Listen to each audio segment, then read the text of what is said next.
had a very difficult stretch, but you continue to perform at a high level. How are you able to get to your game? Basketball, when I'm on the court.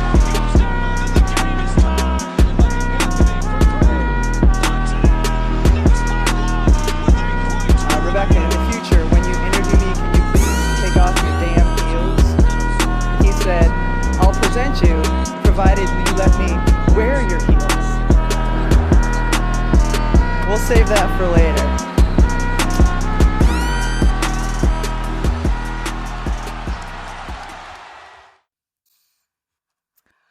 Olá, pessoal! Eu não vou nem dar bom dia, boa tarde, boa noite para vocês, porque antes de mais nada, eu quero dar olá para campeã da NBA, Agatha Máximo. Além de chorar muito, como estão sendo aí, como está sendo, né, seu momento campeã? O título ficou com o NBA das Minas. Agora vai ser uma dinastia do NBA das Minas. A gente pode ir revezando aqui agora. Me diga, qual é o sentimento, Agatha? Hoje eu tava vendo o discurso do Wiggins, que eu paguei um pau pra caralho daquele discurso. É basicamente isso, né? Você esteve lá quando tudo desmoronou e está aqui para comemorar o título de campeã. Parabéns, minha amiga. Acabou a humildade, né? Finalmente, eu não aguentava mais ter que ser humilde com um time desse. Tava até brincando que hoje, na parada, o Shai já tava mais solto, né? Andou praticamente a parada inteira, foda-se o caminhão. Mas é bom demais saber que deu certo. Porque quando o Oklahoma venceu a Conferência Oeste, que eu fiz aquele monólogo, diga-se de passagem, eu falei muito sobre como as coisas se encaixam, né? Pra tudo dar certo. E esse time é a maior prova disso. Um time muito jovem, mas que conseguiu ter, além de competência, muita sorte também pra chegar onde chegou. Então, assim, me sinto sortuda, Drica. Esse é o sentimento. Feliz e sortuda. Agatha Máximo, que hoje pouco trabalhou, mas assistiu a parada. Inclusive, uma grande parada, né? Muito bacana ver a galera descendo lá dos caminhões, dos ônibus, enfim, para comemorar com a galera. Mas já a gente vai falar disso. Vamos falar, né, sobre o jogo. Temos muitas coisas para falar nesse que é quase um dos últimos episódios da nossa temporada, que a gente vai dar uma pausinha também para dar uma descansada e dar uma dormida, né? Porque depois a gente volta com tudo aí, tem off-season, tem trocas, já vamos falar sobre trocas. Mas antes, Agatha, a gente falou muito, né, sobre o que poderia acontecer e o que deveria acontecer para ambos os times saírem com o título da NBA nesse jogo 7. Jogo 7 é sempre aquele caos, né? É um jogo que não é tão esteticamente e plasticamente bonito de se ver, né? Porque existe muita tensão. Mas é sempre um jogo de muita emoção, como de fato foi esse jogo 7. Claro que tivemos um OKC abrindo uma grande vantagem no segundo tempo, tivemos um Pacers indo para o intervalo em vantagem, tivemos um Haliburton começando pegando fogo e infelizmente se lesionando no primeiro quarto, o que foi um balde de água fria para todo mundo. Já quero começar falando, se você tá aí pensando assim, mas se o Haliburton não tivesse machucado, a gente não trabalha com se, porque o se não faz parte do esporte, né? Se o Haliburton não tivesse machucado, se o Damian Lillard não tivesse machucado, talvez o Pacers nem tivesse chegado na final, né? Não sabemos. Nós trabalhamos com o que há de fato. Mas é uma pena, né, Agatha, você vê o terceiro jogador nesses playoffs com a mesma lesão. E eu acho que essa lesão do Haliburton, ela talvez tenha sido mais chocante do que as outras, porque a gente consegue perceber nitidamente o tendão estourando, né? Naquele movimento, a câmera pegou certinho. Antes de a gente falar do jogo, como ele estava se desenvolvendo, mais um, né, Agatha? E mais um jogador que estava fazendo playoffs incríveis e que acaba se lesionando dessa maneira e que vai perder a próxima temporada. Qual que foi o teu sentimento? Porque, assim, como amante do basquete, né? A gente sempre fala aqui que a gente não quer ver nenhum jogador se lesionando, independentemente de ser nosso adversário ou não. A gente gosta do basquete bem jogado, e o Haliburton, como eu falei, tava fazendo uma temporada incrível. Dá uma dor no coração, né? Porque ele já cai sabendo o que aconteceu, né?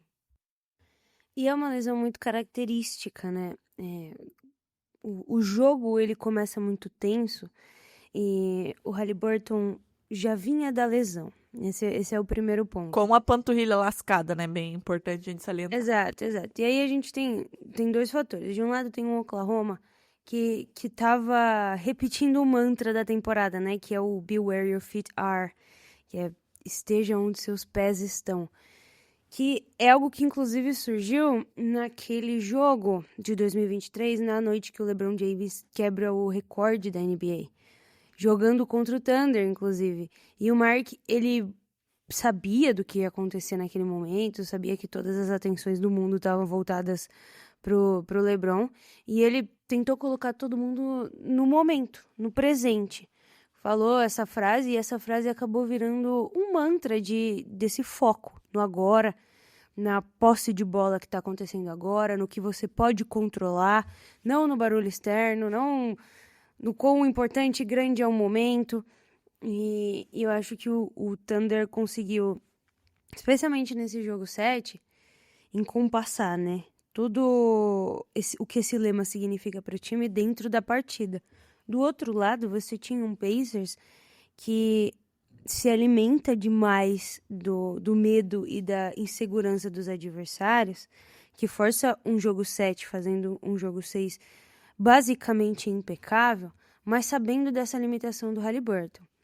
Ele se machuca com 4,55 do primeiro quarto, né? Ele caiu no chão e eu acho que todo mundo que assistiu a imagem na hora e depois do replay, vendo a batata da perna dele estilingar, sabia o que tinha acontecido. E todo mundo ficou muito chocado, porque assim, ele entra, ele faz 3 bolas de 3, já tava com 9 pontos, com 6 minutos de jogo, e jogando muito bem, numa noite em que parecia que ele teria um desempenho ofensivo legal. Eu acho que os ICs, eles cabem, especialmente para quem torce, né?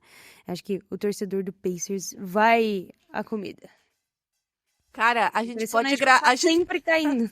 A gente pode gravar 2 da tarde, 5, 7, 10, sempre vai cair essa comida na hora da gravação. Tem comedouros alternados dos gatos, mas enfim. Uma noite do Tyrese Haliburton, que, como eu tava falando dos ICs, o torcedor fica pensando, porque tem muita gente que fala, ele tava vindo pra 40, pra 50 pontos. Ele não fez isso a série inteira, né? A maior pontuação dele foi 22, eu acho, na série. Teve partidas de 4 pontos, partidas de 14, mas ele começou ditando o ritmo, que é o que você pode esperar de um jogador como ele, em um cenário muito hostil para eles, em um momento em que as bolas do Thunder não estavam caindo, pelo menos não nesse ritmo. E é muito triste, porque ele não só torceu o pé, sei lá, bateu a cabeça, abriu o supercílio. É uma lesão muito cruel, uma lesão profunda, é uma lesão que vem sendo cada vez mais recorrente e que te tira também da próxima temporada. Mas para ele, especificamente, deve ter doído demais, porque te tira do momento que você espera a vida inteira. Chegar com o underdog, passar por tudo que esse time do Pacers passou, ir para um jogo 7 de final, lesionado, tendo pedido, inclusive, diversas opiniões para os médicos, né? O departamento médico do Pacers liberou o Tyrese Haliburton para jogar, sob a justificativa, ou pelo menos com recomendações de que isso não causaria uma ruptura de tendão. Pelo que eu estudei agora, inclusive, a gente vai ter que chamar a Rebeca que fez educação física e, enfim, o TCC dela, se eu não me engano, o mestrado é sobre lesões de Aquiles e LCA, eu acho, em atletas, mas enfim, aconteceu, né? Aconteceu numa situação em que ele vinha de uma outra lesão, e especialmente numa causalidade muito parecida com a do Kevin Durant, né? O Tatum machuca também, mas eu acho que são situações diferentes, porque na do Kevin Durant também havia um problema na panturrilha prévio, e enfim, eles foram pro tudo ou nada, não deu certo, e é muito triste porque é um momento que você se prepara a vida inteira, né? especialmente para o Haliburton. Acho que o Kevin Durant estava num jogo importante, estava nas finais, mas enfim, já tinha conseguido alguma coisa. O Jason Tatum já é campeão, mas para o Haliburton é aquela sensação de que talvez isso, e essa janela, esse momento, essa oportunidade não se repita nunca mais, porque chegar a uma final de NBA é muito difícil, e esse Pacers chegou de maneiras muito inusitadas e de maneiras que a gente nunca viu acontecer antes, então deve doer mais profundamente para ele e, lógico, pro torcedor do Pacers. E aí, nessa toada, Drica, antes da gente começar a falar das coisas boas, é importante a gente falar desse começo, porque, assim, eu sei que pra gente, torcedor do Oklahoma, ou pra quem tava torcendo muito pro Oklahoma, a gente acaba focando muito na parte boa, né? E assim, só alegria nesse período de tempo. Eu já vi um monte de gente fazendo piada, um monte de gente diminuindo o título. E assim, não poderia ligar menos, às vezes até curto. Deixa a galera fazer piada, sabe? Não muda mais.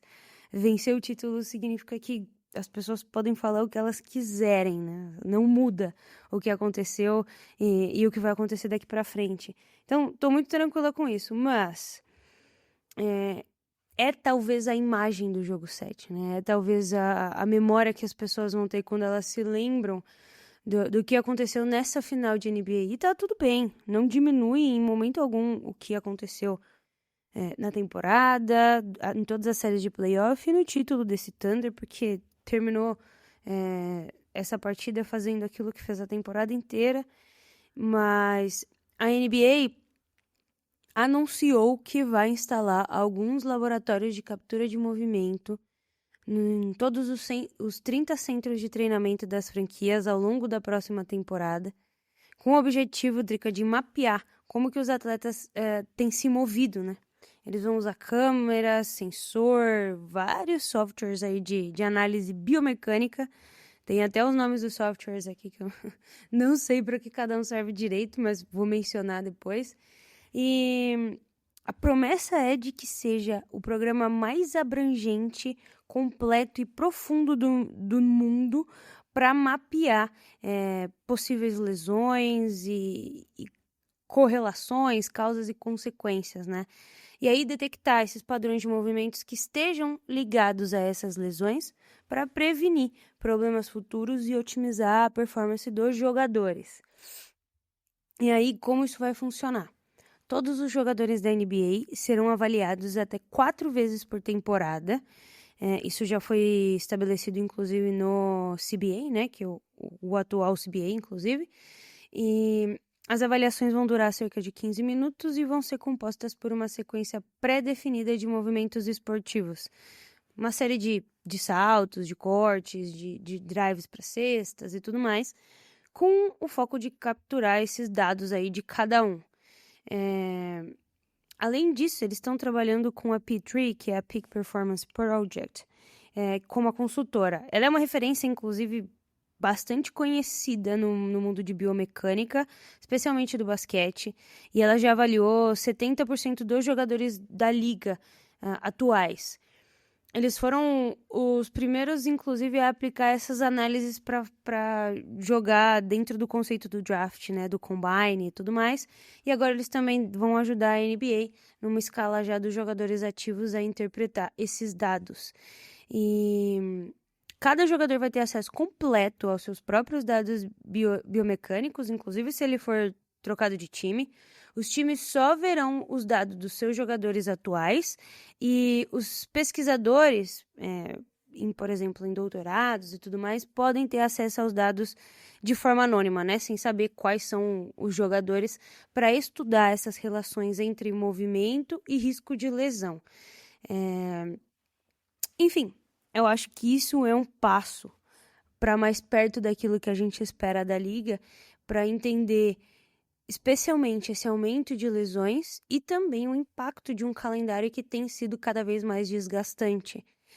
O projeto está sendo desenvolvido há alguns anos, mas ele agora vai ser implementado com um pouco mais de urgência, justamente para a gente começar a entender 3 perguntas principais, né?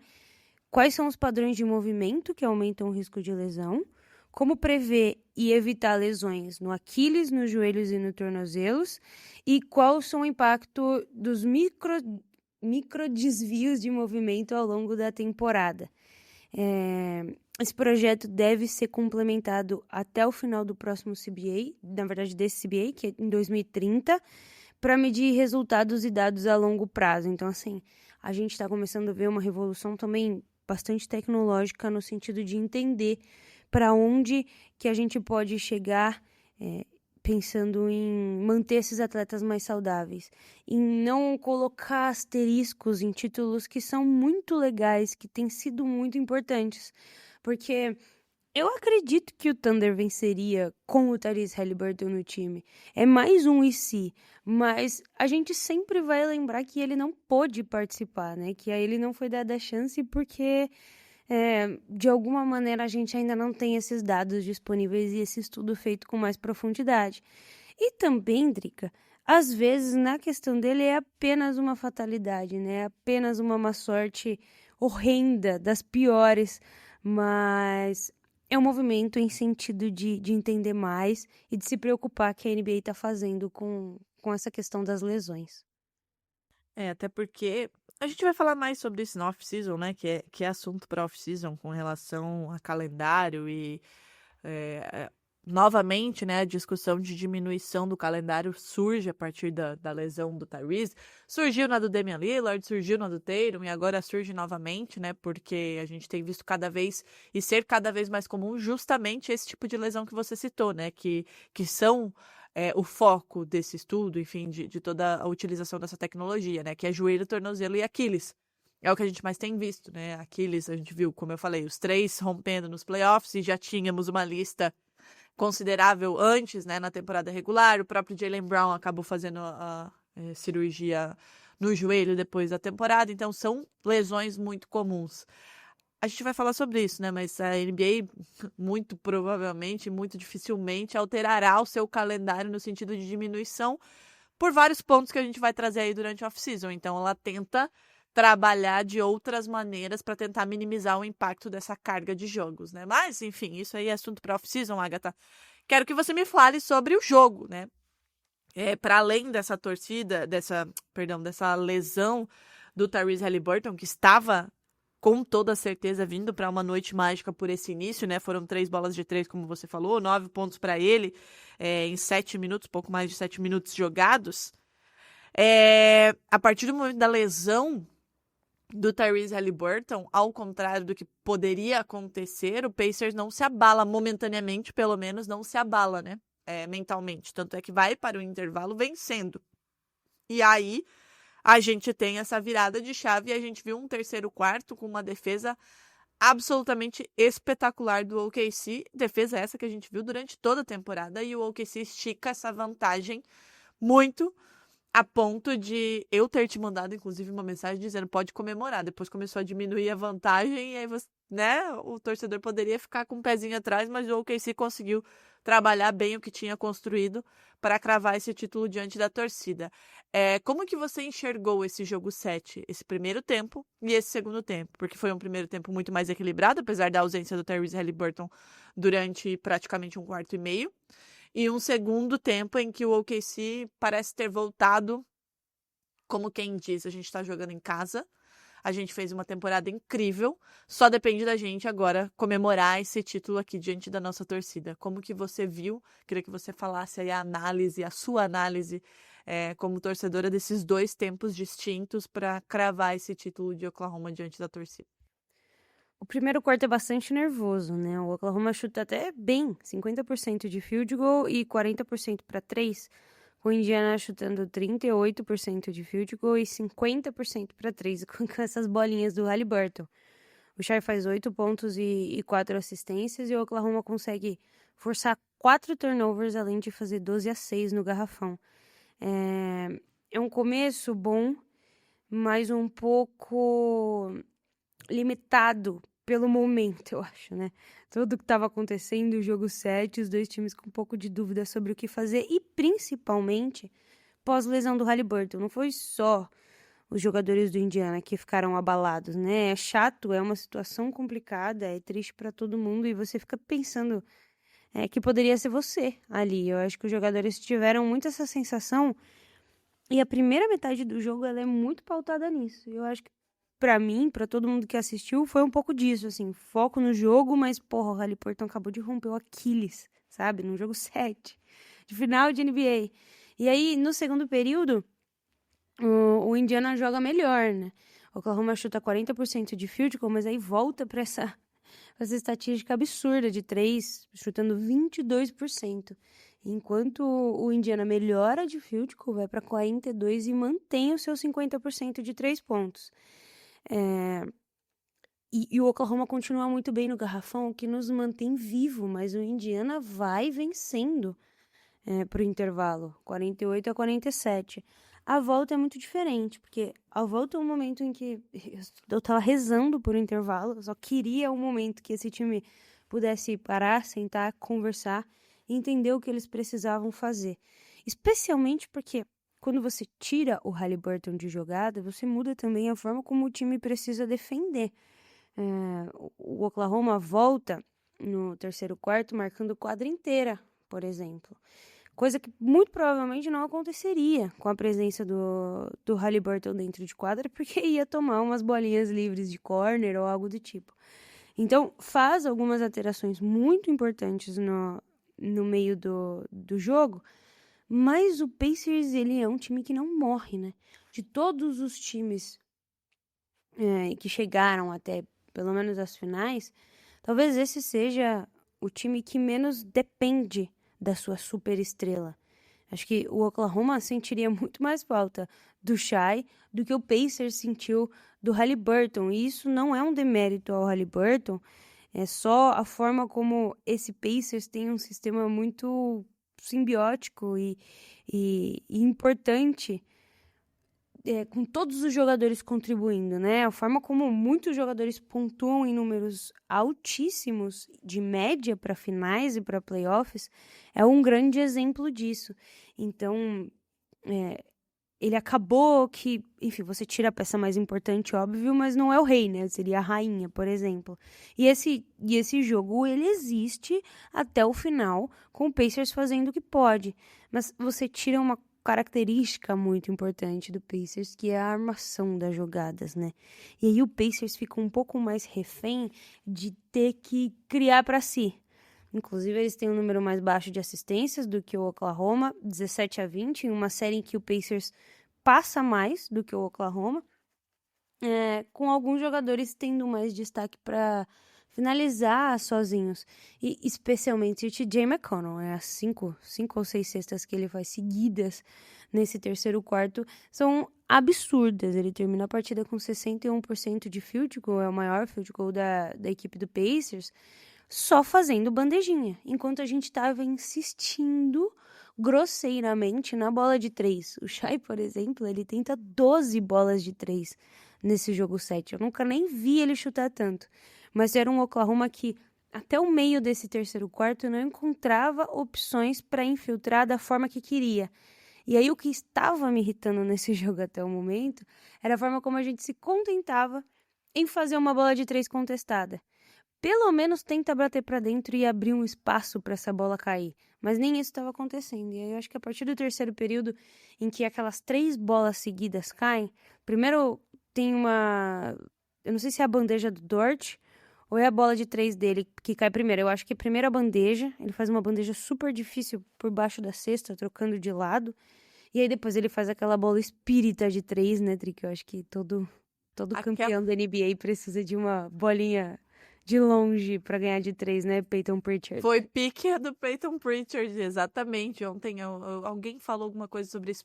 É muito coisa de time campeão, né? Essa bola, que assim, convenhamos que não é exatamente uma bola que você espera que o Lu Dort acerte praticamente no meio da quadra. E ela faz um arco absurdo, assim, é um negócio que ali tu pensa, não tem como, sabe? Não tem como não ser, né?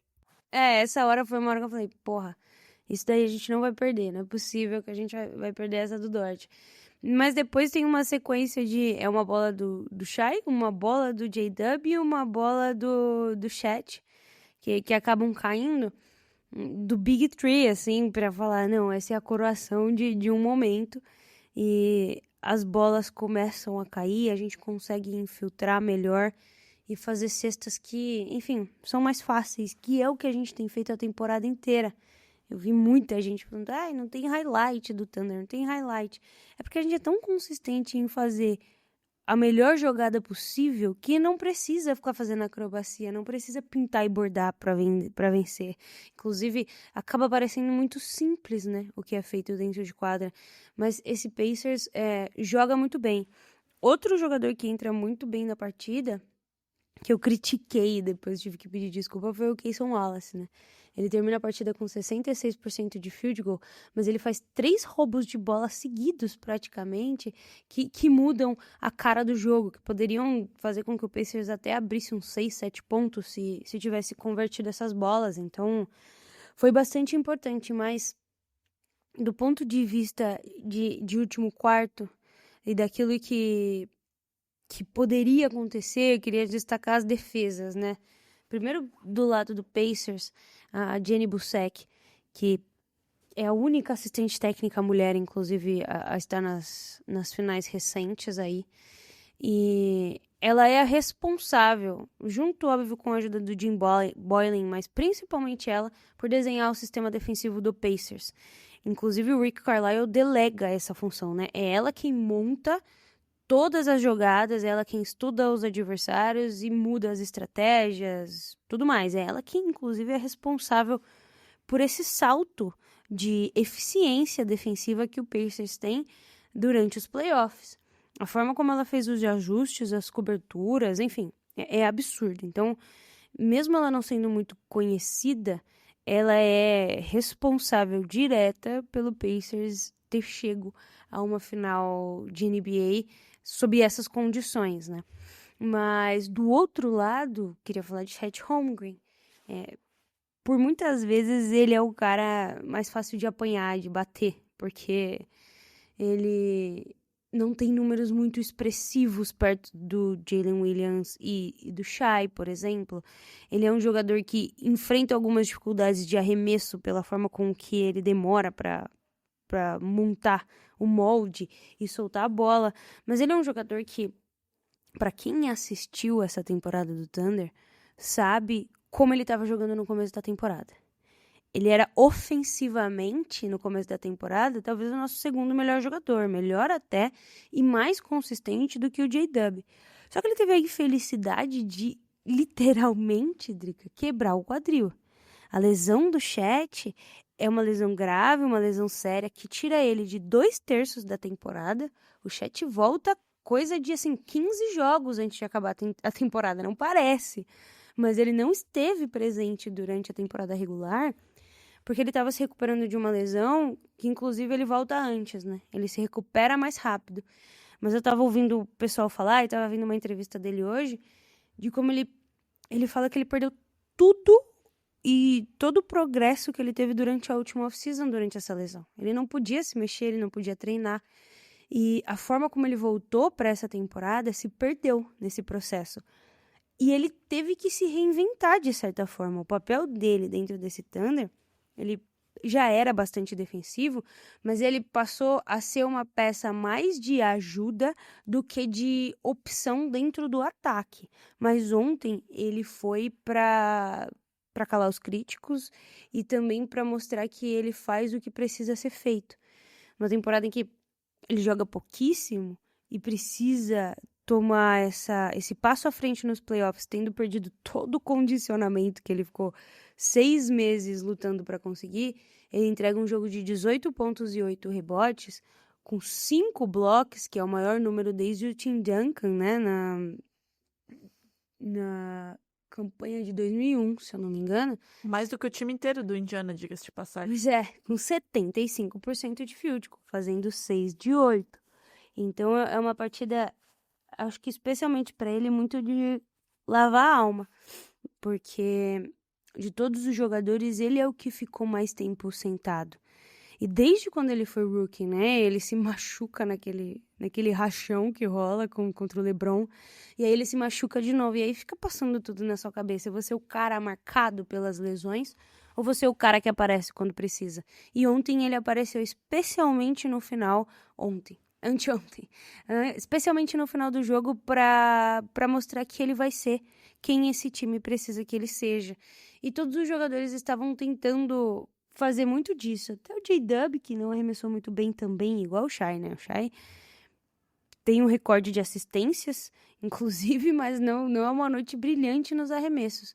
J-Dub também, mas eles nunca pararam de tentar. Nem que eu tiver que arremessar 50 bolas a mais, a gente vai vencer essa partida. E isso se deu muito pela possibilidade de arremessar mais, porque a gente forçou mais turnovers, né?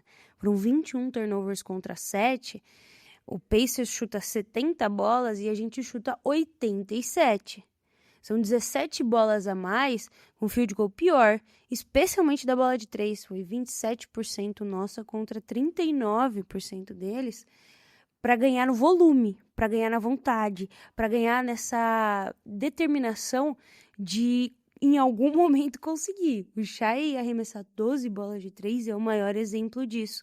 E enquanto defensivamente, a gente agiu como o time que a gente agiu a temporada inteira. O time que forçou 32 pontos de turnover, o time que ganhou nos pontos de contra-ataque, ganhou nos pontos de segunda chance, 14 roubos de bola para coroar uma temporada em que a gente fez demais isso.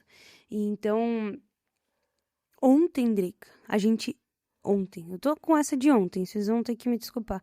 Anteontem a gente provou de novo, Drica, defesa ganha campeonato. Foi assim que o Oklahoma City Thunder ganhou a NBA em 2025. Mais uma vez, né? Ano passado nós tivemos um time que defensivamente foi um absurdo e ganhou o campeonato, e esse ano de novo.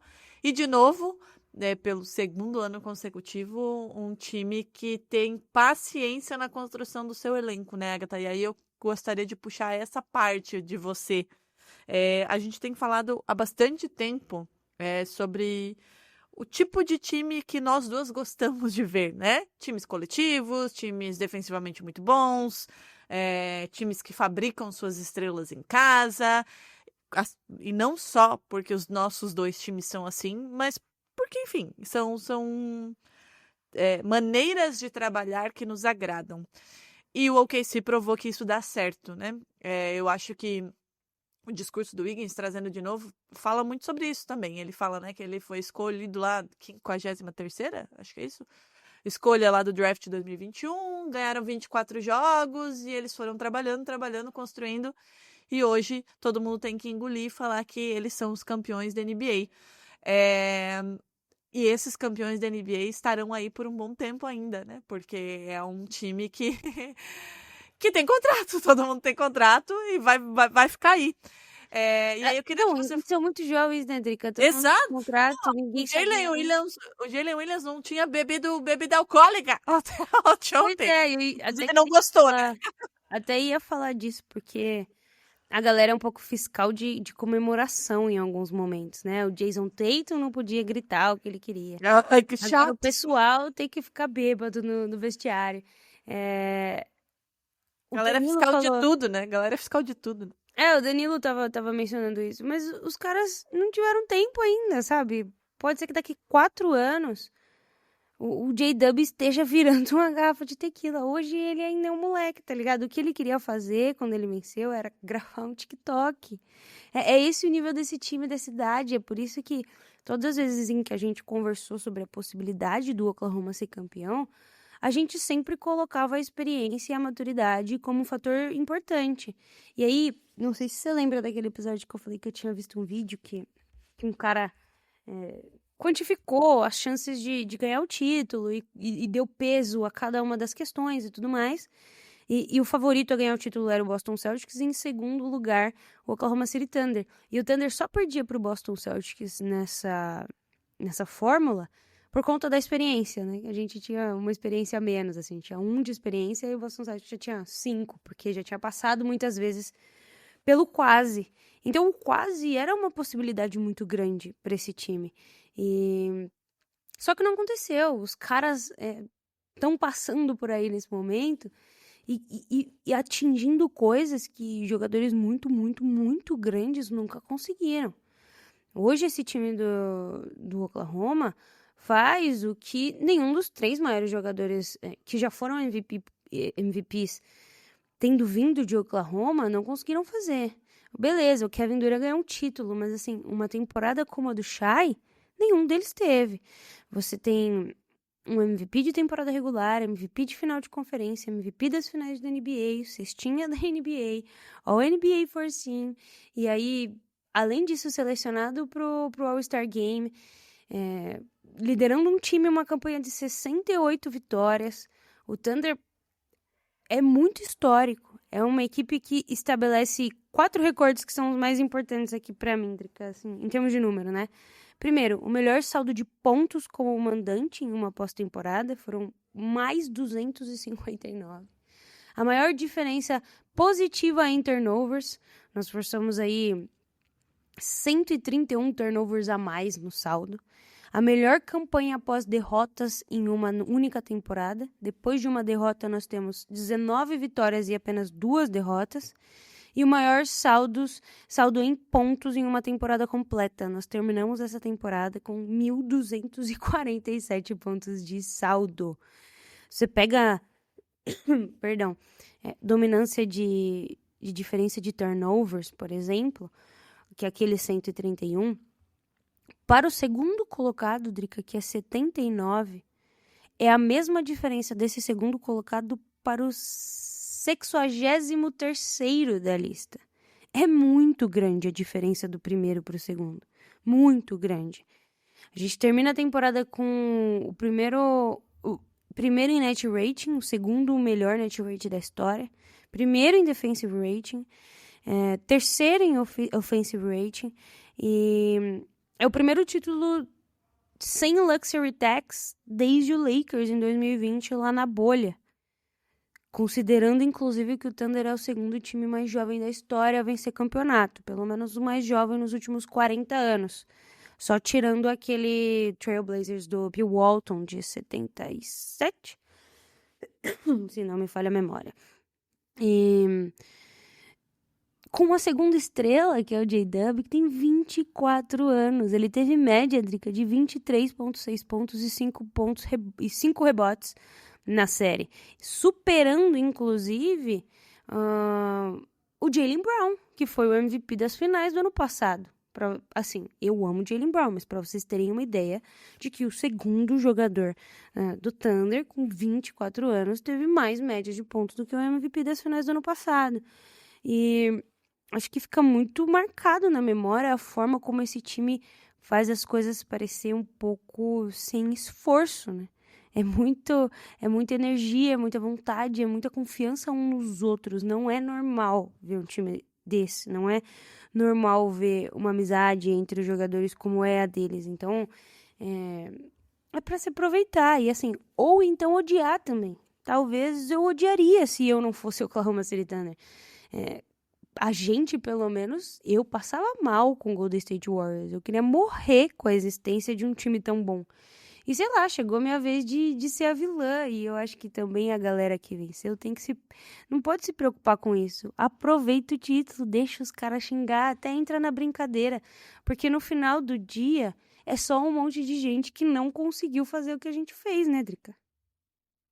Eu digo por experiência própria, né? Porque o Celtics já não é um time muito benquisto, né? E tudo bem, tá normal, né? Você não ser um time muito benquisto quando você é o maior campeão da NBA.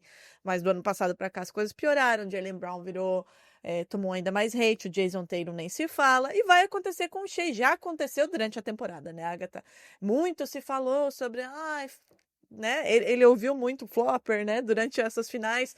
Pô, mas o cara foi cestinha da temporada, MVP da temporada, MVP das finais de conferência, MVP das finais da NBA, campeão da NBA. Não foi à toa, não foi só batendo lance livre, sabe? Então, assim, para o torcedor do OKC é aproveitar, é desfrutar. O caminho até aqui não foi exatamente cheio de flores, né? Foi muito difícil. Foi muito árduo, demandou muito tempo, demandou muita paciência, né? Como eu tuitei, cara, saiu Kevin Durant, saiu James Harden, saiu Russell Westbrook, ninguém deles ganhou um título em OKC. Foi essa molecada que ganhou, e ganhou com muito merecimento. Eu entendo, né, o pessoal a torcida do Pacers, quando eu falei do IC, é que muita gente vai usar isso para colocar um asterisco no título, como a gente tem visto nos últimos anos, né? Eu entendo o IC, e se o Tatum não tivesse se machucado, será que o Celtics poderia ter virado aquela série? Não sabemos. Mas o adversário não tem nada a ver com isso e fez por merecer. Então, para o torcedor do Pacers, é pensar que foi uma temporada muito boa. Né? Ninguém colocava o Pacers sequer na final de conferência e o time bateu de frente contra o melhor time da temporada, carregando para o jogo 7 e indo para o intervalo vencendo sem sua principal estrela. Para o OKC é aproveitar, saber que o processo foi lento, demorou, mas a glória chegou e mais do que isso, esse time vai estar aí ano que vem, vai continuar sendo muito bem e vai continuar sendo favorito no ano que vem. Né? Claro que muita coisa pode acontecer, né? O leste está completamente aberto, né? Mudanças estão acontecendo, a gente já vai falar sobre trocas que já aconteceram, mas agora é o momento de desfrutar, de comemorar como eles fizeram hoje. E aí, Agatha, né? A gente já falou do jogo, já falou dessa construção. Quero que você me fale qual foi o sentimento de ver essa comemoração. Eu tive esse sentimento ano passado, depois de 15 anos, e você, depois de sempre, teve essa sua terça-feira de glória assistindo essa comemoração. Como a gente falou, existem muitos fiscais de comemoração alheia, mas o que importa é que essa galera aproveitou, né? Tirando o fato de que tiraram o SGA da cama às 7 horas da manhã para fazer o Bom Dia América, que eu achei uma palhaçada, o coitado tava lá com os olhos se fechando. Como foi acompanhar esse momento? Você que esteve em Oklahoma semana passada, uma hora dessa, você tava lá, ver que essa galera pôde ir às ruas e comemorar o título com essa molecada. Então, acho que tem muito disso. Eu falei durante a temporada inteira, e especialmente nos playoffs, sobre o quanto era importante que a gente aproveitasse o que a gente estava vendo. Porque não tinha nada garantido. As coisas poderiam dar errado e mesmo dando certo, não dá pra você esperar que no final da temporada, na hora que o apito soar, você vai sentir tudo o que dizem, né? Agora eu sou o campeão. Entra um raio dentro da sua cabeça e agora você sente o grande momento que você sempre esperou a vida inteira. Se você não tá aproveitando enquanto tá acontecendo, em todos os jogos de playoff, em vibrar, em curtir, em acreditar principalmente, na hora que vence, nada muda dentro de você. Porque você ainda não acreditou em todos aqueles momentos, sabe? Você não botou fé quando era pra botar. E o título, ele é construído em todos esses outros pedaços, sabe? Em todos esses outros jogos que acontecem. Não é só no momento em que o apito soa. Então, quando aconteceu, eu ainda tava mais feliz, mais uhul, vamos lá. Porque eu já tinha vivido muito a emoção de torcer, de acreditar, de imaginar que um dia isso seria real. E isso era muito vivo dentro de mim. E durante os playoffs, eu tomei a decisão de ir pra lá, né? Eu falei, não, eu preciso ir. Pode ser que não ganhe, mas se ganhar, pra sempre eu vou poder lembrar e eu vou poder dizer que eu estava lá. E assim, fico muito feliz de ter ido no jogo 5, apesar de não ter sido do título, porque é um jogo muito importante. O Thunder tem 2 jogos que poderiam ter mudado o resultado disso de uma forma muito traumática. Primeiro é o jogo 1 contra o Denver Nuggets, em que a gente toma o game winner. E o segundo é o jogo 1 contra o Pacers em casa, que é um jogo que muda a série inteira. É o jogo que muda como a gente chega em Indiana, o que a gente tem que fazer nesse jogo 4 e especialmente o tamanho desse jogo 5. Porque para todos os analistas, para todo mundo, esse era o jogo que a gente ia estar levantando o troféu. E, na verdade, era um jogo que a gente precisava vencer para recuperar o mando de quadra ainda, sabe?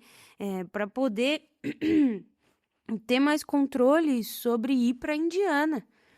E é um jogo em que o J-Dub faz 40 pontos e faz a maior pontuação na série, né? De um jogador na série. Histórico, numa tarde maravilhosa em Oklahoma, e eu tava lá, sabe? Eu vou lembrar disso para sempre. Trouxe muita coisa pra não me ajudar a esquecer, né, Drico? Que eu voltei de camiseta do Oklahoma. É brincadeira, mas coroa momentos. esse momento é incrível na minha cabeça, eu vou lembrar demais, mas eu também vou lembrar de todos os momentos que eu tava aqui em casa e que o vizinho ligou, reclamando porque eu tava gritando e acreditando. Eu sei que eu não fiquei pedindo a troca do J-Dub, porque eu tava acreditando que no jogo seguinte eles acreditariam. E essas 2 partidas iniciais de série poderiam ter destruído a mentalidade de um time jovem. Um pouco do que aconteceu até com o Boston Celtics. Os Celtics tomam 1-0, voltam e tomam 2-0.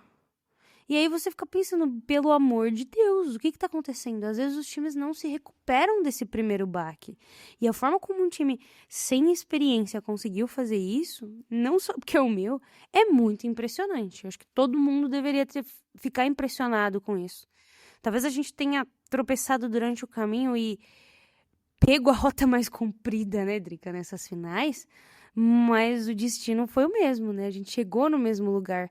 E acho que para todo mundo que ainda não foi campeão, ou para todo mundo que sonha com o seu time pelo menos chegar nos playoffs nesse momento, acho que a lição é a seguinte, que os mercados pequenos, Drica, eles não deveriam fazer o que o Thunder fez, né?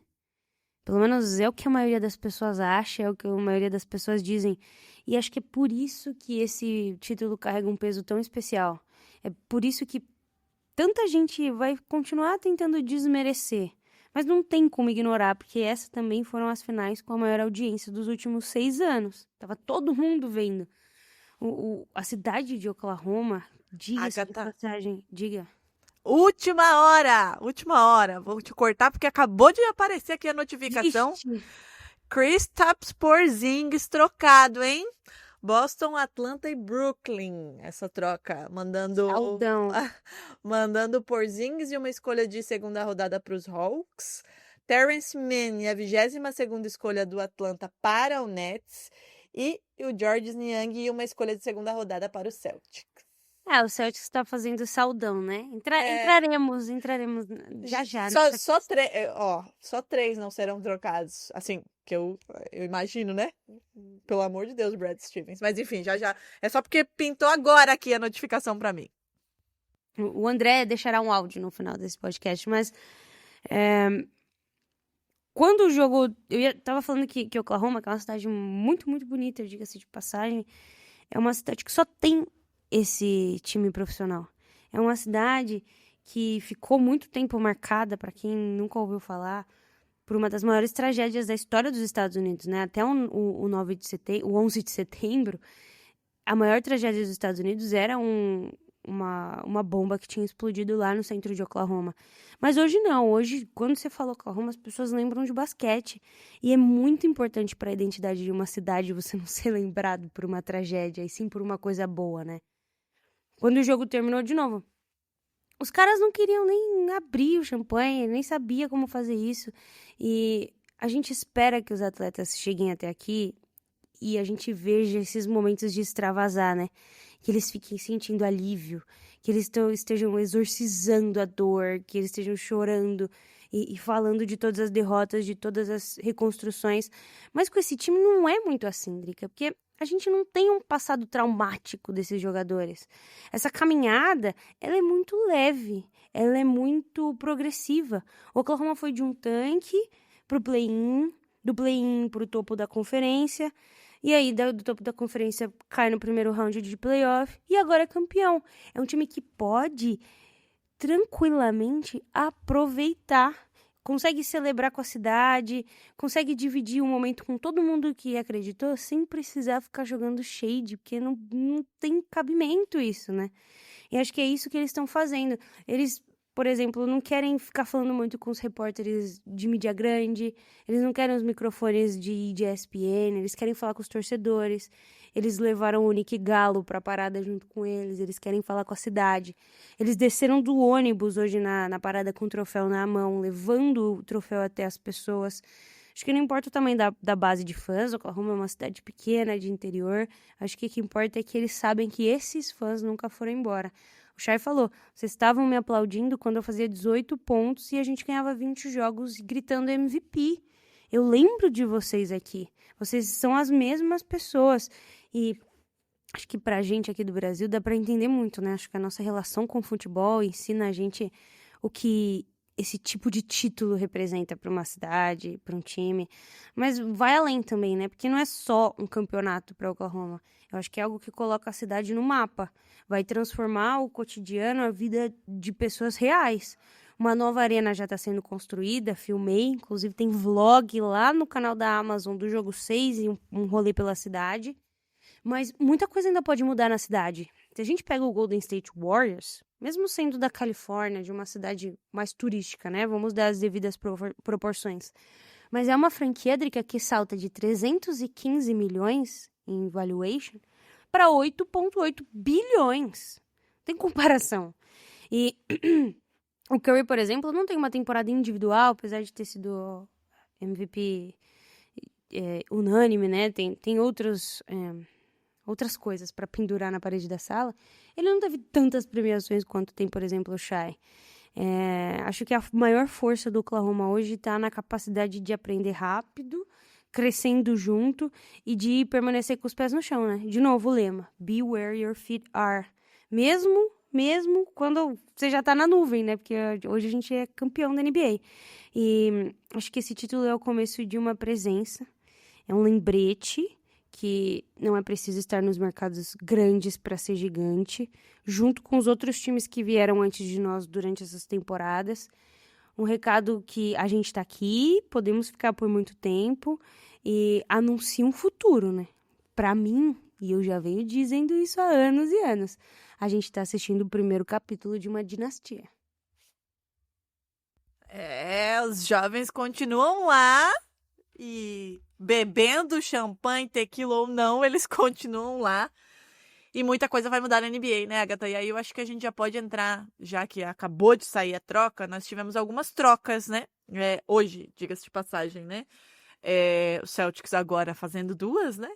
Acabou de se livrar de mais um que a gente já imaginava, mas antes, aliás, não foi nem hoje, né? Foi ontem, de madrugada, vai, que eu acho, né? Que eu tenho um medo de dormir e acordar com alguma cagada sendo feita, que é um negócio absurdo, né? Depois que eu acordei em 2023 com a troca de Marcus Smart, fiquei traumatizada. Mas as 2 trocas feitas pelo Celtics são trocas que a gente já sabia que aconteceria, só não sabia em que momento e o que viria nessa troca, né? Porque o Celtics, como o André explica, precisa sair, né, de sanções financeiras bastante pesadas. Aliás, deixa eu fazer um parênteses aqui como jornalista, tá? No final de semana eu recebi de 3 pessoas diferentes uma matéria que eu não vou citar qual é o veículo, né? Porque, enfim... que a manchete era algo no sentido assim, com problemas financeiros, parece que tá falido, né? Boston Celtics coloca seu elenco inteiro pra jogo, basicamente isso. Não foi exatamente Quem isso vê que o falaram. Celtics tá pensando que é o Lakers, né? Que tá vendido aí. Cara, quando me mandam, assim, com problemas financeiros, eu já falo, meu Deus, o meu diploma de jornalista se remexendo, sabe Deus onde ele está, mas ele tá se remexendo, né? É foda, porque nem na matéria explicava o que eram esses problemas financeiros, né? Parece que tá falido, realmente parece que tá falido e que tá, sei lá, vendendo, né? Enfim, mas não é esse o caso, o André explica o que acontece. Mas o fato é que o Celtics, hoje, dia 24, também conhecido como dia de aniversário de Lionel Messi, faz 2 trocas que já esperávamos que aconteceria. A primeira, que foi feita nessa madrugada, né? Manda o Jrue Holiday para o Portland Trail Blazers, que para quem não lembra, na chegada do Holiday ao Celtics foi via Blazers e recebe o Anthony Simons e 2 escolhas de segunda rodada. Por enquanto ainda não movimentou nem o Simons nem as picks. E agora acabou de sair, o Celtics, como eu acabei de falar, envia Kristaps Porzingis numa troca que envolve 3 times. O Hawks recebe o Porzingis e uma pick de segunda rodada, o Nets recebe o Terrence Mann e uma pick 22 do draft, e o Celtics recebe Georges Niang e uma pick de segunda rodada. Essa é a troca que acaba de sair. Além disso, né, Agatha, a gente teve outra troca hoje na NBA, e aí envolvendo CJ McCollum, né? A gente teve, deixa eu só pegar aqui certinho os detalhes dessa troca aqui. Pelicans recebe Jordan Poole, Saddiq Bey e a 40ª escolha do draft, e o Wizards recebe CJ McCollum, Kelly Olynyk e uma escolha, de segunda rodada. começaram aí as movimentações, né? A gente tem o draft nessa quarta-feira, dia 25, mas as movimentações já começaram. Inclusive, o Sérgio acabou de comentar aqui no meu tweet que tá aguardando o JB no Spurs. Pode aguardar sentado, querida. Deus que me perdoe. O que você acha dessas primeiras movimentações? Lembrando que a gente já teve o Kevin Durant, né? Indo pro Rockets. Teve isso aí também que a gente não chegou a falar. Pois é, vamos ouvir o áudio do André primeiro e aí depois a gente comenta. Olá pessoal da NBA das Minas, em especial a campeã Agatha Máximo e seu OKC Thunder. Nem deu tempo de tirar o champanhe do corpo e a próxima temporada já vem batendo na porta. André Mori aqui comentando as trocas desses últimos dias. Em primeiro lugar, Houston Rockets, atual número 2 no Oeste, não quis esperar mais pelos jovens e apostou em Kevin Durant, um pedido especial de Ime Udoka que trabalhou com ele no Nets. Acho que o Rockets pagou um preço justo pelo contrato expirante e não mexeu nos seus ativos mais valiosos, as picks futuras do próprio Suns, Reed Shepard e Jabari Smith Jr. Pelo lado do Suns, o retorno foi aquém do que o KD entrega, mas as condições não favoreciam o time do Arizona. Brooks é um belo cão de guarda, Jalen Green tem potencial, mas nunca conseguiu mostrar consistência no Rockets, e a ver como é que fica a situação dele, tendo Booker e Bill no elenco na mesma posição. Já o Celtics da Drica inicia o desmonte após a lesão do Jason Tatum. A primeira troca foi Drew Holiday, uma peça-chave no título de 24, novamente trocado para o Blazers. Celtics recebendo Anthony Simons. Duas escolhas de segunda rodada. Simons não é o típico jogador do Joe Mazzulla, mas ele entrega 20 pontos por jogo, algo que o Celtics vai precisar demais enquanto o Tatum se recupera da lesão no tendão de Aquiles. Por Porzingis, o Celtic recebe Georges Niang, do Hawks que também enviou Terrence Mann e a escolha 22 do draft desse ano para o Brooklyn Nets, que eu estou como facilitador nessa troca. Todos apostavam que o Celtics teria que pagar alto ou algo, né, para alguém receber Drew e Porzingis, e o Brad Stevens mostra novamente que ele é um excelente executivo. Ainda há dúvidas sobre a economia total entre salários e luxury tax, mas os números falam entre 196 e 222 milhões de dólares de economia para os Celtics na próxima temporada. Agora, na troca aleatória do dia, o Wizards envia Jordan Poole, Sadiq Bey e a pick 40 do draft de amanhã por CJ McCollum e Kelly Olynyk, 2 contratos expirantes. Não tem muito o que falar, a não ser que o Pelicans fica ainda mais longe da luxury tax. É algo que é uma de 2 franquias que nunca pagou a luxury tax na história da NBA. E o Wizards tem mais 2 veteranos no seu elenco, para colocar ao lado dos diversos jovens que tem, como Sarr, Coulibaly, Carrington e os 2 jovens escolhidos na 6ª e 18ª escolha amanhã no draft. Por enquanto é isso, mas amanhã tem draft e muita coisa ainda pode acontecer. Um abraço. Bom, o André deu uma resumida, vocês sabem que ele voltará, que a gente vai fazer episódios dedicados aos times, como a gente faz toda a off-season, mas vamos começar pelo Boston Celtics, porque existe a questão da nova CBA e de como os times estão mais apertados, né? E o que o Brad Stevens tentou fazer e conseguiu, diga-se de passagem, é economizar mais ou menos 180 milhões em multas com as trocas do Drew Holiday e do Kristaps Porzingis, adquirindo o Simmons, o Niang e as 3 escolhas de segundo round. Como essa troca acabou de acontecer, Drica, eu não fiz as contas certinhas sem Porzingis, mas Deixa eu ver se algum insider já publicou aqui. Calma aí que eu já... Mas vou explicar basicamente todos os pormenores da troca, pelo menos do Anthony Simmons e do Drew Holiday, porque é uma troca que me parece mais útil, né, para o Boston Celtics. Não é só uma troca salarial. Essa do Porzingis imagino que seja um pouco mais. Mas, de qualquer maneira, o teto está fixado em 207 milhões de dólares, e aí, se você ultrapassa ele por temporadas consecutivas, para quem não está muito por dentro, especialmente quando você já está na second apron, que é a última tier, né, de gasto, diga. Aqui, ó, o Kate Smith já trouxe essa conta, tá? De acordo com ele, também não sei, tá? Porque eu não sei fazer essa conta, mas vamos acreditar nele, já que ele é um dos insiders mais ativos aí do Boston Celtics. Com essas 2 trocas, ele tá fora da second round por 4,5 milhões de dólares. E agora tem 7,4 milhões acima da primeira. Ou seja, 15,4 milhões acima da Luxury Tax. Ainda muito. Eu acho que o Boston Celtics ainda faz mais alguma movimentação, mas enfim. Se você ficar acima da Second Apron por 2 temporadas seguidas, você tem algumas punições mais severas, como por exemplo, você não pode usar as exceções, você não pode assinar jogadores dispensados e as trocas elas são muito específicas porque elas precisam ser feitas batendo quase que os centavos. E aí, se você não consegue fazer tudo isso, você ainda tem perdas de escolhas futuras do draft. Enfim, com os contratos atuais, o Celtics estava 18 milhões acima da Second Apron e projetando quase $500 milhão em gasto total, somando o salário mais as taxas na próxima temporada. Só que aí você adiciona ao contexto a ausência do Jason Tatum, mais um sem Aquiles, que vai perder boa parte ou até mesmo a temporada inteira, a próxima, né? Pelo amor de Deus. Chega agora Anthony Simmons para o Jrue Holiday, além de 2 escolhas de segunda rodada, com um movimento claro de redução de custo. O Holiday tinha mais de 72 milhões garantidos até 27 e 28. O Simmons não, ele está em ano final de contrato, ganhando 27 milhões. É inspirante. É um alívio imediato de 40 milhões em Luxury Tax, além, óbvio, de uma liberação de espaço, caso eles simplesmente não queiram renovar com o Anthony Simmons. Então, o Boston troca um veterano de elite por um jogador mais jovem, com um teto ofensivo bastante promissor. A gente precisava até de umas aspas da Nelly, depois eu vou falar para ela aparecer no próximo episódio, porque muita gente não assiste o Anthony Simmons e ele é um excelente jogador, especialmente no quesito ofensivo, né?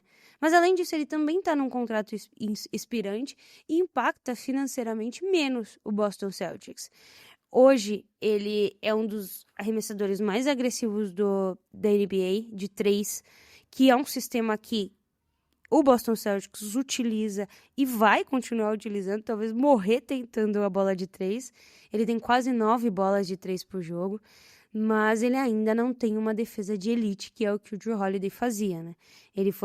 O Jrue Holiday foi ao Defensive Team 2023-2024 e essa ausência defensiva muito provavelmente será sentida, né?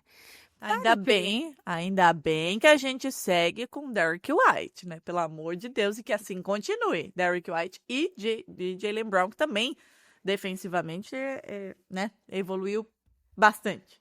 Tá indo muitas notícias aí de que times estão interessados até aí.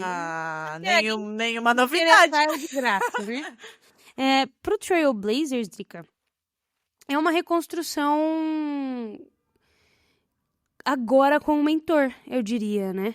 É um time que tem armadores muito promissores, especialmente o Scoot Henderson, que é uma pique alta e que precisa melhorar em alguns fundamentos. Ele passou rapidinho por lá em 2023, no pacote que levou o Lillard para Milwaukee, mas aí o Boston já pegou ele também muito rápido para ser campeão. Ele vai entrar como mentor, obviamente, especialmente do Henderson e do Shaedon Sharpe, ajudar bastante numa estabilidade tática desse time, que tem no Toumani Camara um excelente defensor também, e ele tem um contrato até 2028, né? Ele pode ser a referência, ou então também ele pode ser trocado, porque tem muitos times win now que vão abrir os olhos para essa troca e podem oferecer algo que esse Trail Blazers quer mais do que um mentor, né? Então, vamos ficar de olho para ver se esse é o destino final do Jrue Holiday. E aí o Boston Celtics, eu até tinha anotado, né? O Boston Celtics deve cortar mais gastos, especialmente com o Porzingis, que tem 30 milhões no último ano de contrato, e o Sam Hauser, que tem um contrato interessante para troca também. Pelo que os insiders dizem e tudo que a gente tem visto, apenas Jason Tatum é considerado intocável. O Brown e o Derrick White são peças importantes, mas para trocar, até me perguntaram hoje no grupo de basquete, você acha que o Brown seria trocado? Eu falei, se os caras oferecerem o Giannis, eles trocam. Mas assim, você não vai ver uma troquinha igual foi a do Kevin Durant com o Suns desesperado, porque essa não é a posição em que o Boston se encontra, e para abrir mão de Jaylen Brown, precisa ser melhor que o Jaylen Brown. E não tem muitos jogadores na NBA hoje que valham a pena essa troca, né? Mas é financeira. Boston Celtics está fazendo o que é preciso numa situação em que vai ter que cortar gastos porque seu jogador principal não está presente. Então não tem por que ficar pagando. Economiza essa temporada, volta depois. Tem tempo, tem time e tem front office para fazer isso de novo, né, Trica? E assim, né? Qual é a movimentação do Brad Stevens e do Celtics nessa temporada, né? Está sem seu principal jogador, precisa limpar todas essas taxas, enfim, né? Aliviar financeiramente, porque sabe que sem o Jason Tatum, sem os dois juntos, é muito difícil brigar por título. Então, vai fazer isso, vai limpar o que tem que limpar para na próxima temporada conseguir investir. Agora, se você me perguntar, você acha, para além de todo o meu amor, tá? Com o Jaylen Brown, que todo mundo sabe que amo os dois e quero os dois eternamente no Celtics, para além disso, né? Pensando racionalmente, se eu acho que ele vai trocar o Jaylen Brown, não vai. Não vai porque, primeiro, o que você acabou de falar, existem pouquíssimos jogadores melhores do que o Jaylen Brown e menos ainda no mercado por aí, assim, olha, pega aqui.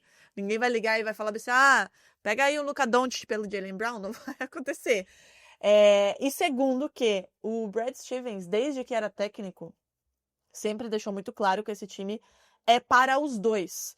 Quando você não tem Jason Tatum, e ele enfatizou isso constantemente nas entrevistas pós-eliminação, né, pós-temporada, que ele confia veementemente no Jaylen Brown, que foi o MVP das finais da campanha do título, ele vai manter o cara, porque precisa dele, né? Por mais que você esteja numa reconstrução, você esteja aliviando, você também não vai pro tanque dessa maneira. Então, assim, se eu acho que vai trocar Jaylen Brown e Derrick White, acho que não. Realmente não acho que isso vai acontecer. Agora, é a última movimentação do Celtics? Também não é. Acho que a gente pode ter uma troca aí do Sam Hauser. Peyton Pritchard acho que não vai acontecer porque é um contrato bem interessante para o Celtics, né? O custo-benefício é muito alto, mas não acho que a gente vá parar por aí no sentido de limpar ainda mais essa folha salarial e de trazer jogadores que possam, né? Fazer uma graça, vamos dizer assim, ao lado do Jaylen Brown e do Derrick White, enquanto o Jason Tatum se recupera. Agora, Agatha, para além do Celtics, né?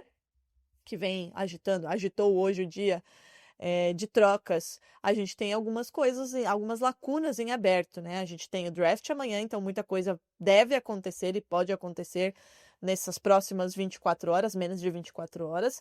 E o grande ponto de interrogação depois da troca de Kevin Durant é Giannis Antetokounmpo, né? Você acha que teremos de fato essa troca? O que você enxerga que pode acontecer nessa que é uma das principais estrelas da liga e que pela primeira vez, talvez, né, isso esteja mais próximo de acontecer desde que ele foi draftado? Calma, vamos por partes. Eu ia deixar do Dura por último, a gente nem mencionou, né? A gente nem falou dessa troca. Uma troca que eu confesso aliviou meu coração de uma maneira, minha filha, porque eu, assim, por mais que a gente conhece mais ou menos, né, os nossos general managers e tal, não achava, né, que o Brad Stevens ia trocar o Jaylen Brown pelo Kevin Durant, enfim, pelo que é Kevin Durant e pela conduta que já demonstrou o Brad Stevens, mas tu sempre fica, né, naquela, vai que ele usa a droga do Nico Harrison, né, sempre pode acontecer. Então essa troca aliviou meu coração com gosto, tá? Bom, eu, apesar da mágoa, e foi uma loucura, porque a troca do Kevin Durant aconteceu no mesmo dia das finais, né, do jogo 7. Ele queria os holofotes, ele queria. Mas eu acho que também passa uma mensagem, né, subliminar, de que a gente não precisava. Ele tá aí rodando a NBA, sempre saindo muito frustrado e brigado com o time que ele estava anteriormente. E é isso. O Houston Rockets precisava de Kevin Durant e Kevin Durant precisava de Houston Rockets.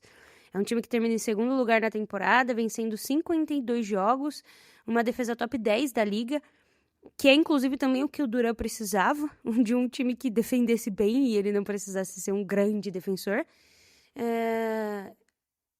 Que acrescenta aquilo também que precisava, né? O Jalen Green, nos playoffs, deixou muito claro não ser o que o time do Houston Rockets precisa agora. E o Durant, aos 36 anos, Drica, tem média de 26,6 pontos, 53% nos arremessos de meia distância, ele é o líder da NBA, 51% em jumpers saindo do drible, também é o líder da NBA, além de 40% nas bolas de 3.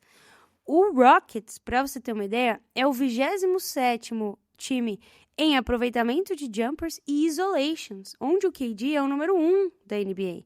O que o Rockets está fazendo agora é o que o Oklahoma fez na off-season passada. E eu tenho falado sobre esse Rockets ter uma mentalidade muito parecida. Inclusive, uma vontade enorme de ser o Oklahoma, né? Todo mundo que o Oklahoma tem e que tá ainda dando pro caldo, o Rockets aproveita e pega. E você coloca o Kevin Durant num time que tem Alperen Sengun, Amen Thompson, que consegue fazer tudo o que o Durant precisar defensivamente para ser encoberto, e o Fred VanVleet, além de ser treinado por um técnico que ele conhece e, mais importante, respeita, que trabalhava com ele no Brooklyn Nets, o Emil Doka, e também no Team USA. Não satisfeito, o Houston Rockets ainda conseguiu manter o Jabari Smith Jr., o Reed Sheppard, que foi considerado intocável, e melhora bastante. Do outro lado, acaba uma era, né? Essa era Kevin Durant, Devin Booker, Bradley Beal custou praticamente tudo que o Phoenix Suns tinha. Coitado do Nepopop, cara. Não tem um dia de paz. Absurdo. Um time que te entrega 36 vitórias na temporada e tem a folha salarial mais cara da história da NBA. E além disso, fica muito sem flexibilidade de manobra. Mas trocar o Durant recoloca a franquia em uma posição um pouco mais sustentável, financeiramente falando, recompõe parte do que eles perderam do draft, conseguiram 5 piques de segunda rodada e a pique 10 desse draft, que era importante, o time queria fazer isso antes da noite do draft para poder escolher alguém, e recebe, além disso, 2 titulares jovens, 2 titulares produtivos, um Jalen Green com 23 anos, que termina a temporada com 21 pontos por jogo, 35% de 3, que é a melhor marca da carreira, jogando inclusive os 82 jogos da temporada, um jogador saudável, importante para esse Phoenix Suns, para contribuir ao lado do Devin Booker. Também coloca nesse time um Dillon Brooks, que melhora defensivamente falando esse time e consegue ser versátil e atacar bem. O Dillon Brooks é um bom jogador. Além disso, coloca essa pick 10 e dá munição nessas 5 rodadas. Me espantou eles não conseguirem a pick deles de volta, né? Porque eles têm pick aí do Suns, o Rockets tem a pick do Suns no balaio. Com relação à situação contratual e impacto financeiro, o Kevin Durant tem 1 ano de contrato garantido, 54 milhões. Ele está elegível para extensão de 2 anos depois dessa troca e ele tinha algumas preferências, né? Quem ficou de xereca dessa vez e mais uma vez foi o Miami Heat. E acho que assim, o Durant queria sair, o Suns também não queria mais o Durant. O Heat tentou oferecer o Jaime Jaquez Jr. e Nikola Jovic, pique 20 e alguns outros assets, mas assim, entre Jalen Green e Dillon Brooks e a pique 10, o Rockets tinha a melhor oferta, claramente. E, enfim, é isso. Eu acho que é um excelente trabalho do Houston Rockets em, de novo, fazer o que precisa ser feito na hora certa. Viu que esse time chegava à segunda colocação, viu que esse time precisava de uma peça e trouxe a exata peça que faltava. Ele resolve os piores problemas desse time do Rockets. Talvez eles façam até mais algum movimento, não sei. Mas me assemelha de novo ao que o Oklahoma fez quando anunciou o Caruso e o Hartenstein, né? A gente precisava do que o Caruso trouxe e muito dos rebotes também do Hartenstein. Então, assim, segue num caminho excelente para os dois, assim. O Kevin Durant sempre consegue se dar bem e talvez dos times que ele foi depois do Warriors, apesar daquele super estrelado Nets, esse seja o mais coeso. Ele é muito mais velho, mas ele pode ser a estrela que lidera e ninguém vai disputar com ele para fazer o que ele gosta de fazer, que é o mais importante. Assim, né? Para o Rockets faz todo sentido, aquela coisa toda. Não estou dizendo que, meu Deus, Deus me livre, né? Falar que Kevin Durant não é um baita jogador, não é isso. Mas assim como lá atrás, no passado, não sei se você se lembra, antes de Anthony Davis ir para o Lakers, né? Que muito se falava, vai ter que trocar um dos Jays. Troca um dos Jays pelo Anthony Davis. Falei, Deus me livre, não quero, continuo não querendo. Acho que tá bom assim, já ganhamos um título assim e podemos ganhar mais Agora, assim, assim, e o né? Boston não precisa de Não alguém que faça precisa. isolações. Você já tem um Jason Tatum. É Tá muito ótimo. diferente da É. situação atual O do encaixe Houston é Rockets. diferente. O encaixe é diferente. A gente já tem esse cara é formado no Celtics, é ídolo do Celtics. Acho que se dá um valor muito menor do que o Jaylen Brown tem, e que, na minha cabeça, o Brad Stevens sabe disso. Então, assim, tô me agarrando novamente ao bom senso de Brad Stevens para manter esse núcleo. E a partir do momento em que precisamos, né, desmontar o elenco campeão, o que, né, sabíamos que aconteceria, para mim a base é muito clara desse time, que desta vez está, mais uma vez, nos Jays e no Derrick White, que é um jogador que tem um contrato bom, que, enfim, entregou tudo que entregou, que encaixou nesse time, que encaixou no Celtics, que encaixou na maneira do Celtics jogar, enfim. Não acho que isso vá acontecer, a troca desses três, né? Apesar de muitos insiders colocarem apenas o Jason Tatum como o intocável. E aí, Agatha, a gente sempre fala e falou o quanto o Celtics protege demais as suas negociações, né? Eu tô agarrando um ranço, assim, inacreditável do Shams, porque ele apenas joga. Vai trocar o elenco todo, vai trocar esse, mas nunca consegue cravar nada. Nenhuma troca é vazada no Celtics, assim como não aconteceu com o Drew Holiday, que vem um Anthony que ninguém estava colocando nesse bolo, e novamente agora do Porzingis, né? Isso não vaza. Como consegue proteger bem, né, as suas movimentações? O Celtics não é de hoje. Pois é, o Boston Celtics é um time muito sério em fazer suas trocas. Eles não ficam, pelo menos o Brad Stevens, ele não fica jogando através dos insiders, jogando verde pra colher maduro, que a gente fala, né? Muita gente faz isso. O Kevin Durant mesmo é um cara que a gente viu rumores e rumores e rumores, porque Kevin Durant quer ir pra lá, Kevin Durant quer um lugar quente, Kevin Durant quer um lugar que não tem imposto, e aí fica nessas. O Giannis também estava acontecendo muito isso, depois que ele conversou com o general manager, ele baixou a bola, você não vê mais muito rumor, mas antes tava soltando pra todo lado. E aí, Drica, tem uma última troca, né?